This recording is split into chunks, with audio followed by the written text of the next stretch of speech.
महाराजा अकबर बिरबल की हाजिर जवाबी के बड़े कायल थे। उनकी इस बात से दरबार के अन्य मंत्री मन ही मन बहुत जलते थे।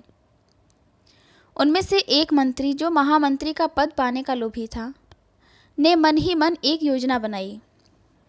उसे मालूम था कि जब तक बिरबल दरबार में मुख्य सलाहकार के रूप में है, उसकी यह इच्छा कभी पूरी नहीं हो सकती। एक दिन दरबार में बादशाह अकबर ने बिरबल के हाजिर जवाबी की बहुत प्रशंसा की। यह सब सुनकर उस मंत्री को बहुत गुस्सा आया। उसने महाराज से कहा कि यदि बिरबल मेरे 3 सवालों का उत्तर सही सही दे दें तो मैं उसकी बुद्धिमत्ता को स्वीकार कर लूँगा, और यदि नहीं तो इससे यह सिद्ध होता है कि वह महाराज का चापलूस है। बादशाह अकबर को मालूम था कि बिरबल उसके सवालों का जवाब ज़रूर दे देंगे, इसीलिए उन्होंने उस मंत्री की बात मान ली। उस मंत्री के 3 सवाल थे। आकाश में कितने तारे हैं? धरती का केंद्र कहाँ है? सारे संसार में कितने स्त्री और कितने पुरुष हैं? बादशाह अकबर ने फौरन बिरबल से इन सवालों के जवाब देने के लिए कहा और शर्त रखी कि यदि वह इनका उत्तर नहीं जानते तो मुख्य सलाहकार का पद छोड़ने के लिए तैयार रहें। बिरबल ने कहा, तो सुनिए महाराज। पहला सवाल।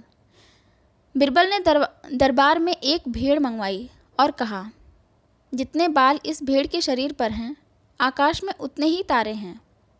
मेरे दोस्त, गिनकर तसल्ली कर लो। बिरबल ने मंत्री की तरफ मुस्कुराते हुए कहा।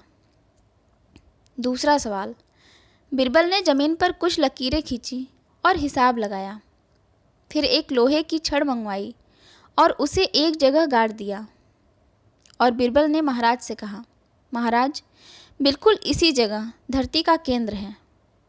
चाहे तो आप स्वयं जांच लें। महाराज बोले, ठीक है, अब तीसरे सवाल के बारे में कहो। अब महाराज, तीसरे सवाल का जवाब बड़ा मुश्किल है, क्योंकि इस दुनिया में कुछ लोग ऐसे हैं जो ना तो स्त्री की श्रेणी में आते हैं और ना ही पुरुषों की श्रेणी में आते हैं। उनमें से कुछ लोग तो हमारे दरबार में भी उपस्थित हैं, जैसे कि यह मंत्री जी। महाराज, यदि आप इनको मौत के घाट उतरवा दें तो मैं स्त्री पुरुष की सही सही संख्या बता सकता हूँ।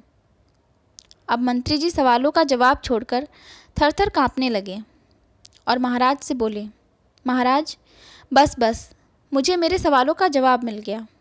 अब मैं बिरबल की बुद्धिमानी को मान गया हूँ। महाराज हमेशा की तरह बिरबल की तरफ पीठ करके हंसने लगे और इसी बीच वह मंत्री दरबार से खिसक लिया।